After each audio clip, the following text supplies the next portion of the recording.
Bonsoir, bonjour, ça dépend de l'heure auquel vous allez nous suivre, mesdames et messieurs. Je suis encore très content de vous retrouver sur notre page, sur notre chaîne YouTube pour en parler par rapport à la jeunesse.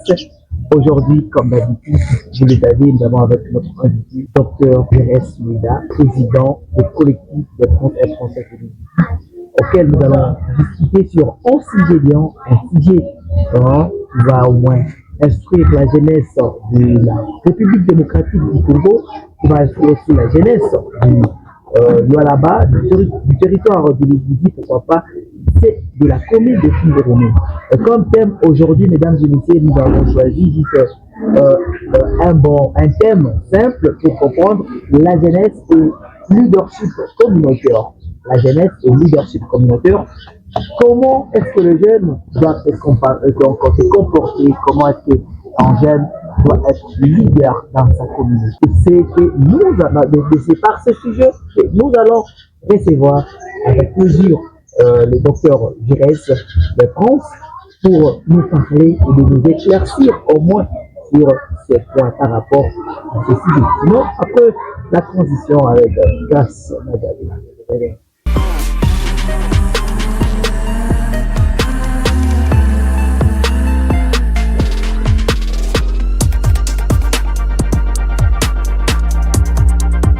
Merci beaucoup, Grâce, pour cette très belle transition, mesdames et messieurs.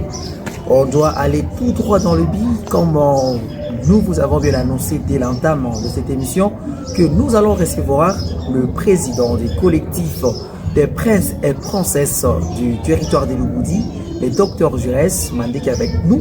Il va nous parler par rapport à ce sujet que je vous ai annoncé, la jeunesse et le leadership communautaire.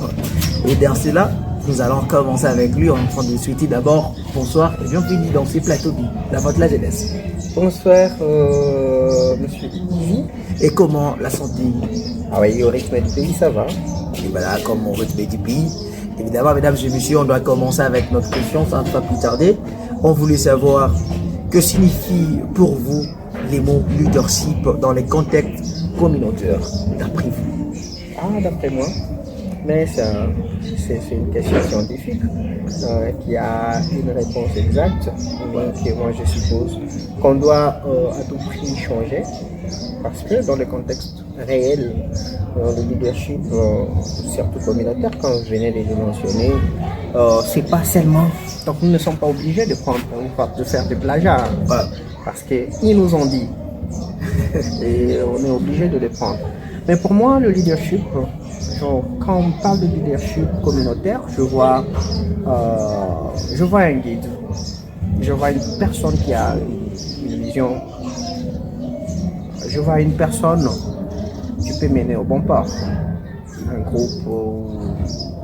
groupe de gens, ou toute la communauté. Voilà. C'est ça pour moi le leadership. Le leadership. Mesdames et messieurs, vous venez de comprendre avec moi que c'est juste une bonne personne qui peut nécessairement nous amener au bon port. Ah, ben vous qui êtes en train de me suivre en ce net moment, vous pouvez vous dire que non, aujourd'hui je vois ma communauté en train de tomber dans l'eau. Vous vous réveillez avec de bonnes idées et que vous amenez donc les gens à un changement positif. Donc, il va faire en sorte que votre communauté soit développée, soit excellée dans une ou X activités. Nous continuons avec notre question, avec notre carnet de questionnaires. On voulait savoir, donc, que pensez-vous la jeunesse et pensez-vous que la jeunesse d'aujourd'hui est consciente de son rôle dans le développement local?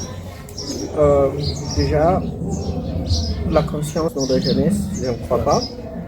Vous savez, il y a deux choses que nous devons souligner. La jeunesse et jeunesse, quand on prend des responsabilités, en fait, ces responsabilités, la jeunesse devrait être déjà à la base informée et formée. mais chose qui n'est pas faite. Donc, je ne crois pas que la jeunesse est consciente. Parce que si seulement la jeunesse était consciente, le développement devrait être au rendez-vous. Donc, la jeunesse n'est pas consciente. Donc, elle ne joue même pas son rôle dans le développement local. Quand on est dans l'inconscience, c'est très difficile de jouer son rôle à 100%. Et maintenant, qu'est-ce qui pousse à Angèle à devenir un acteur bien changé?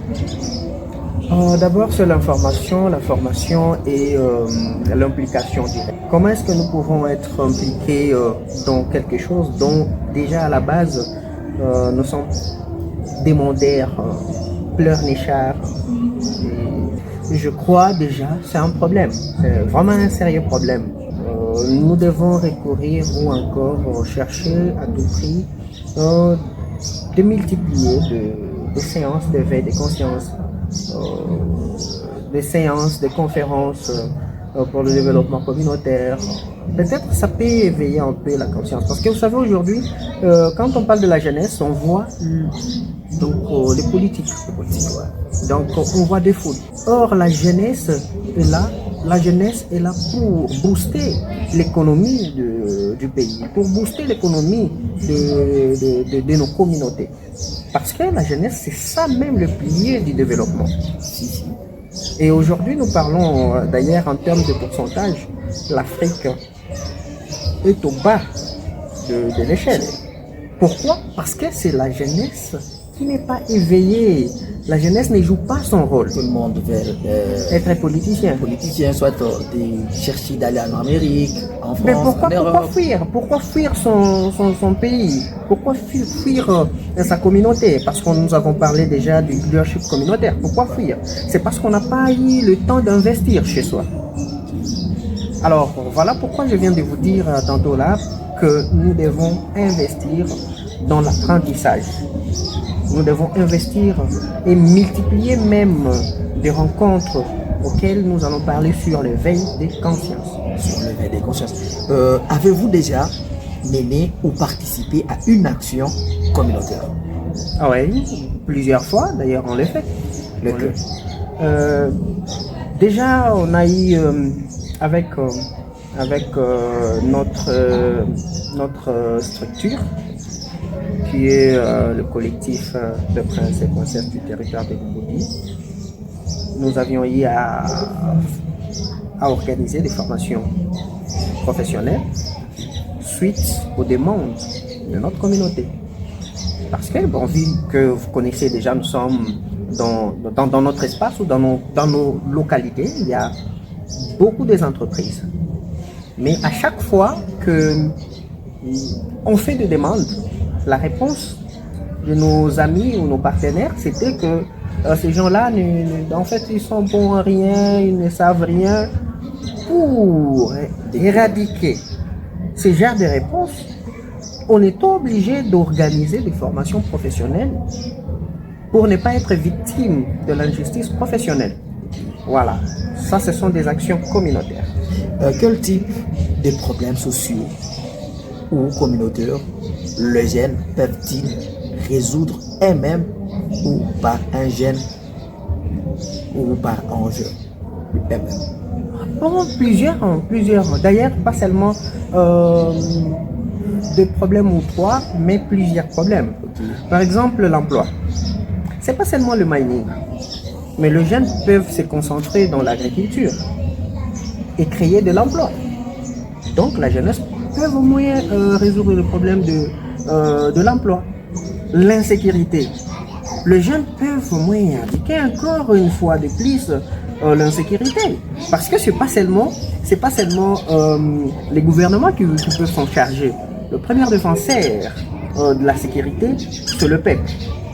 Est constitué de 70% de la jeunesse. Et si aujourd'hui la jeunesse n'arrive pas à se démarquer, c'est parce que d'abord, je peux dire 90% de jeunes sont inconscients. Oui, j'insiste beaucoup. C'est pas seulement 90% de la jeunesse sont inconscients. Et même ceux dont vous pensez, ils sont intellectuels. Et même la majorité des D'ailleurs, c'est eux qui sont vraiment Très inconscient. ils sont ultra inconscients parce que Wow. vous savez aujourd'hui déjà le système éducatif nous rend malades. Comment ça? On ne nous pousse pas à réfléchir. Nous sommes limités parce qu'on fait des copier-coller. Aujourd'hui, la Chine se développe. La Chine se développe. Vous savez pourquoi? Vous parlez de l'intelligence artificielle. Mais le jeune homme qui a créé l'intelligence artificielle, à quel âge? C'est un jeune. Il fait partie de nous, les jeunes. Parce que quand on parle de la jeunesse, et surtout, nous sommes des panafricanistes, nous sommes tous ces jeunes-là sont les jeunes du monde. Donc, si nous, Africains, on est endormis, à esclaves, à lire les textes déjà datés de, je sais pas, des 70-80 ans, et vous voulez qu'on puisse être réveillé quand? Donc cela veut dire on est toujours derrière la philosophie de Martin Luther King. Je peux vous donner l'exemple, la chèvre de M. Séguin jusqu'à présent. Ça s'est dit. Ça s'est dit. Et ça s'étudie encore. Il y a les anciens donc, qui ont vous imaginez. Donc depuis que Diego Cao avait découvert l'embouchure du fleuve Congo, jusqu'à présent, il n'y a plus encore d'autres. Donc voilà, vous allez comprendre avec moi que nous ne pouvons pas rester dans le système enquisté de l'Occident. Nous devons se développer selon la réalité africaine. Et c'est là le problème. La jeunesse a besoin de ces reboot. C'est quoi le terme? Donc de se formater. Mais maintenant, c'est réinstaller avec le système adapté à l'Afrique. Et là, quels sont les plus grands obstacles que les jeunes font face pour devenir de leaders communautaires? Ah, donc là c'est très facile. Donc, normalement, je devrais répondre comme quand je faisais déjà ma thèse. C'était des tic-tac. Ouais. Mais l'apprentissage. C'est l'apprentissage qui manque à la jeunesse oui, pour être l'apprentissage. Oui, l'apprentissage, parce que celui qui a l'information a le pouvoir. Mais aujourd'hui, nous n'avons pas l'information. Nous n'avons pas l'information parce que on n'aime pas lire. On n'aime pas lire. On n'aime pas beaucoup plus s'impliquer dans tout ce qui est innovation. Et nous voulons toujours participer dans l'innovation des autres. Alors, comment décourager le manque ou le manque comment décourager comment dépasser les découragements ou le manque de soutien? Déjà, moi je vois la potentialité dans la jeunesse africaine et ça me fait toujours du bien quand je vois la jeunesse, comment est-ce qu'ils cherchent à se développer d'eux-mêmes, mais malheureusement. Comment est-ce que nous pouvons décourager le système de non-assistance financière ou encore technique? Comment? C'est à nous-mêmes, comme je viens de le dire ici, c'est à nous-mêmes d'organiser. D'abord, nous qui sommes déjà leaders, nous devons s'informer et former les autres pour qu'ils puissent aussi former à leur tour d'autres formés qui doivent aussi former. C'est ne pas dire que non, c'est vous le leader qui est en train de chercher que les jeunes restent derrière vous pour chanter pour vous. Ça, c'est ce que moi j'appelle... c'est un dialogisme. Non, en fait, ce sont des complexés. Donc, les complexés scientifiques. Donc, quelqu'un, quand tu es leader, un leader, c'est quoi d'abord le leadership? C'est préparer de bonnes bases. Un leader, c'est pas un peureux, quelqu'un qui a peur de lui remplacer. Aujourd'hui, en dehors d'abord d'être président national du collectif de presse, je suis le président national encore de la Ligue des entrepreneurs sous-traitants du Congo, dont je gère plus de 4000 entrepreneurs. Donc en fait, 4000 entreprises. Et je formais des gens, je formais des papas, je formais aussi des professeurs de l'université. Donc ça veut dire, je n'ai pas peur d'être remplacé aujourd'hui. Néanmoins, j'aurais peur si aujourd'hui on me dit tu n'as rien fait. Là, je vais me dire que je vais me condamner. Je vais dire non, je ne suis pas un leader. Donc le défi que nous avons aujourd'hui, nous, jeunes, Africains, Congolais, je peux même rentrer encore chez moi ici, Fourgeois, c'est la peur d'être remplacé. que de l'autre côté, Madiabo a peur que personne d'autre puisse prendre sa caméra. Voilà, La caméra à sa place. Mais maintenant, ils doivent être un bon leader, ils doivent former. Après lui, Il y a encore quelqu'un qui va faire quand lui ne sera pas là, qu'il y ait quelqu'un capable de lui remplacer. Lui représenter valablement. Mais comment? Et voilà, est-ce que le manque de moyens financiers peut-elle empêcher un vrai leadership? Non, en fait, ce n'est pas le manque de moyens. Moi, je peux dire c'est le lobbying. Si vous avez un bon lobbying, vous pouvez trouver autant d'argent que vous avez besoin. Je vous donne l'exemple de DHL. 3 personnes qui se sont réunies, l'un avait juste le moyen. Donc en fait, il y a l'un d'eux qui avait l'idée, l'autre qui avait juste l'intelligence de développer cette initiative et l'autre avait l'argent. Et ce qu'on a vraiment besoin, c'est les idées. Et l'argent viendra si vous faites un bon lobbying. Et aujourd'hui, nous avons des jeunes qui ont le temps rédigé des projets. Est-ce que le problème du projet, je ne vous coupe pas, le problème du projet ou de projet nécessite d'abord l'analyse approfondie. C'est comme aujourd'hui, vous êtes à Fongorume où il n'y a pas la guerre, mais vous rédigez une lettre. Donc voilà, par exemple, nous voulons assistance aux déplacés de guerre à Fongorume.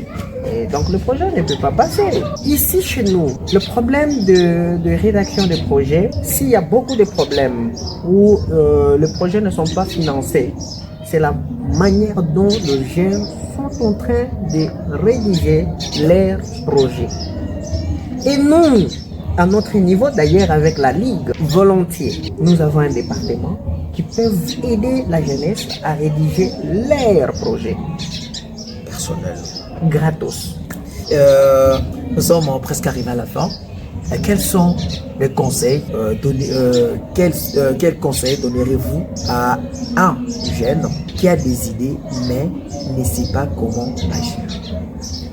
Déjà, je m'adresse à la jeunesse, je m'adresse aux jeunes, responsables et conscients de futurs leaders ou de leaders retardés. Parce que moi je les appelle comme ça, des leaders retardés. Chers jeunes, vous avez des idées et vous ne savez pas comment développer. Formez-vous, payez-vous de formation, que ce soit en ligne ou permanent.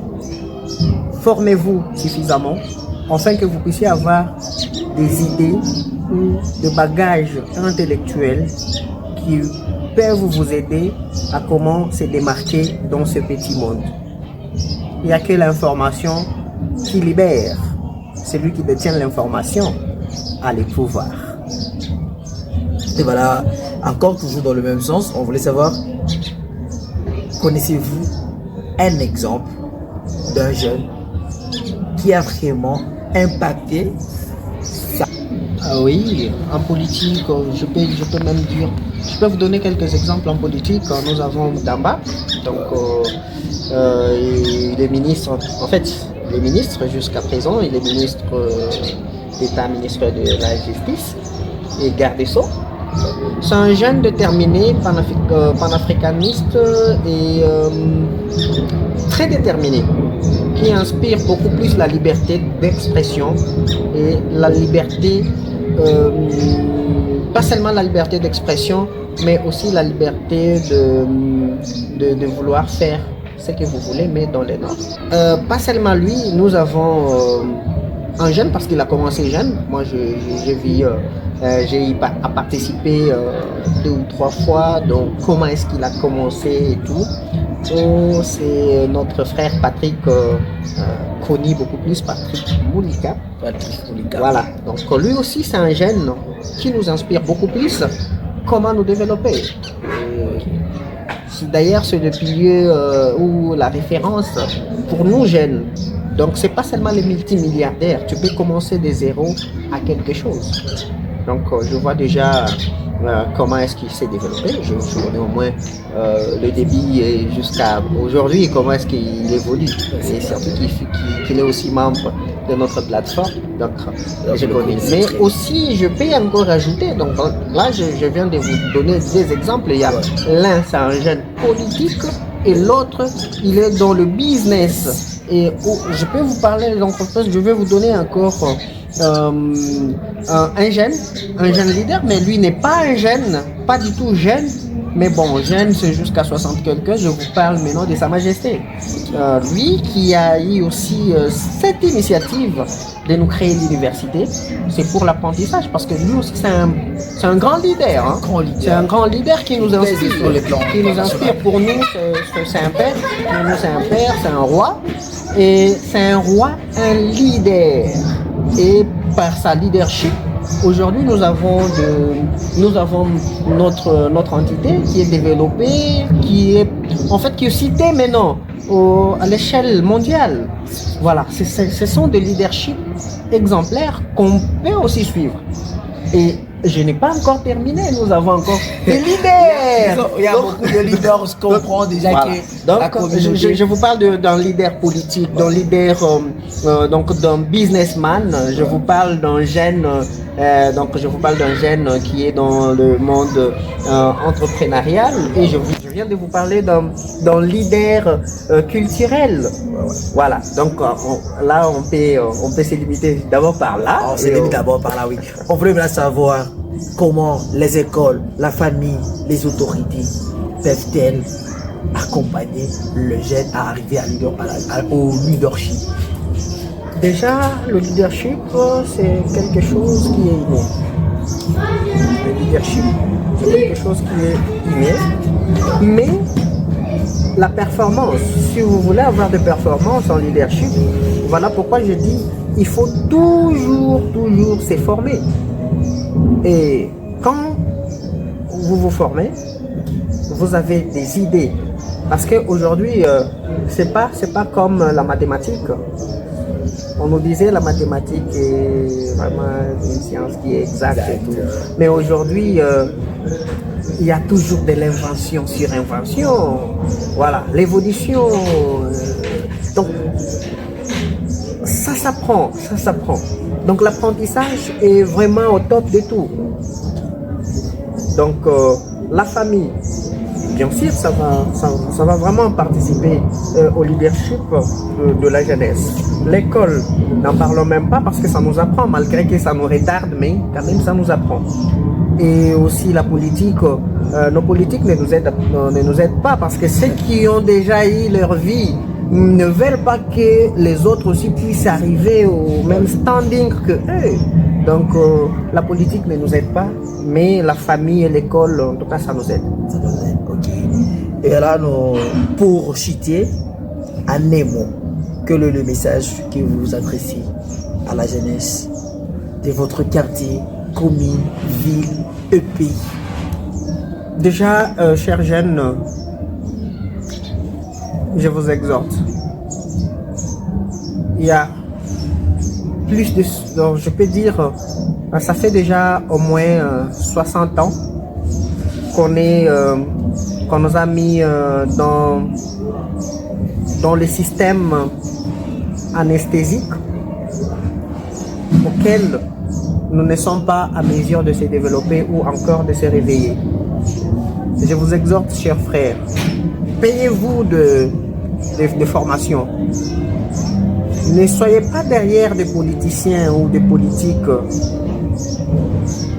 car la politique, jusqu'à présent, jusqu'à preuve du contraire, ça n'a rien à voir dans nos vies actives.